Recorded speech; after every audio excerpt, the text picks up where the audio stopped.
Okay, returning now for chapter 7 of 1 Corinthians. Now concerning the things whereof ye wrote unto me, it is good for a man not to touch a woman. Nevertheless, to avoid fornication, let every man have his own wife, and let every woman have her own husband. Let the husband render unto the wife due benevolence, and likewise also the wife unto the husband. The wife hath not power of her own. The wife hath not power of her own body, but the husband. And likewise also, the husband hath not power of his own body, but the wife. Defraud ye not one the other, except it be with a consent for a time, that ye may give yourselves to fasting and prayer, and come together again, that Satan tempt you not for your incontinency. I apologize, I don't know that word.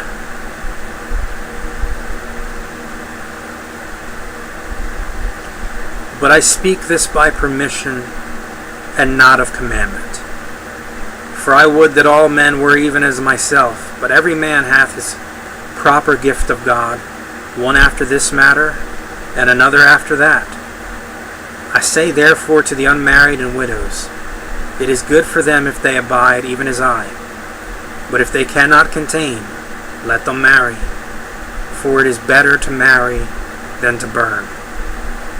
And unto the married I command, yet not I, but the Lord.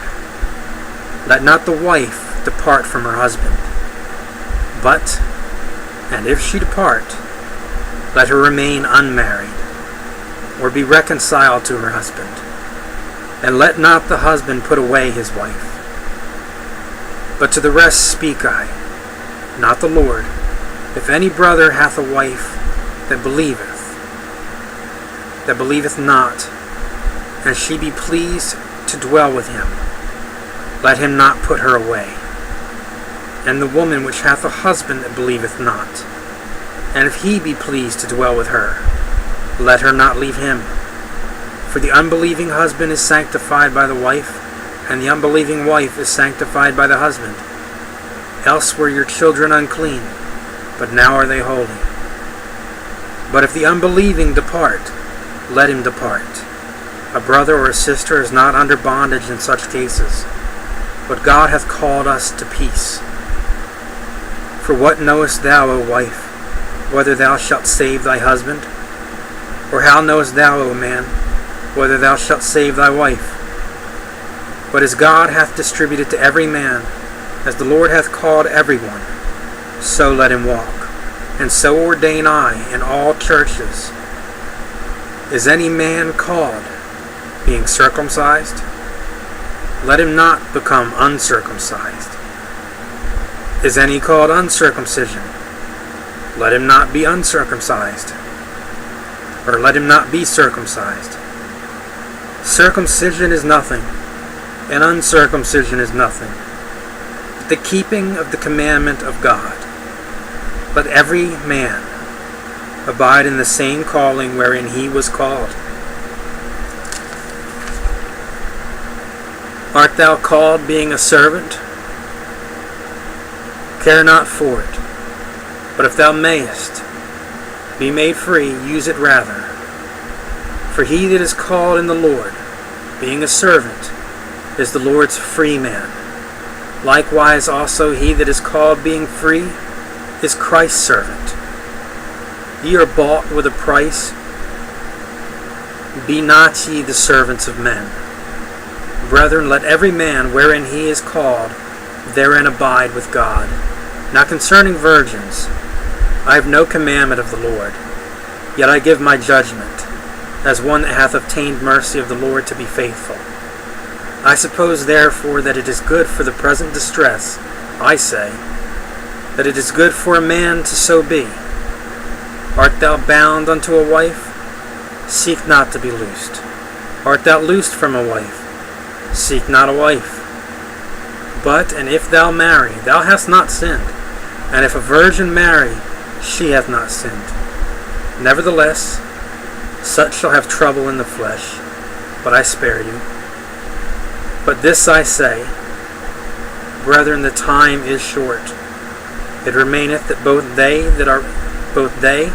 that have wives be as though they had none, and they that weep as though they wept not, and they that rejoice as though they rejoiced not, and they that buy as though they possessed not, and they that use this world as not abusing it, for the fashion of this world passeth away.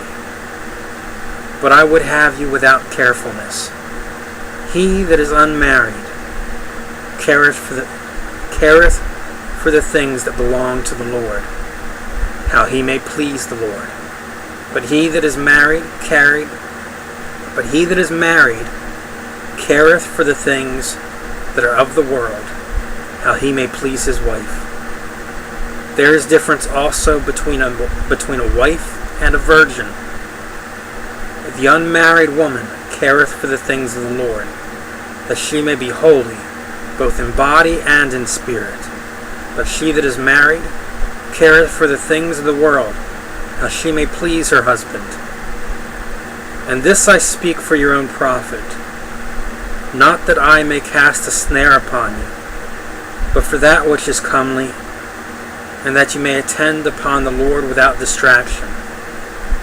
But if any man think that he behaveth himself uncomely toward his virgin, if she pass the flower of her age, and need so require, let him do what he will. He sinneth not, let them marry. Nevertheless, he that standeth steadfast in his heart, having no necessity, but hath power over his own will, and hath so decreed in his heart that he will keep his virgin, doeth well.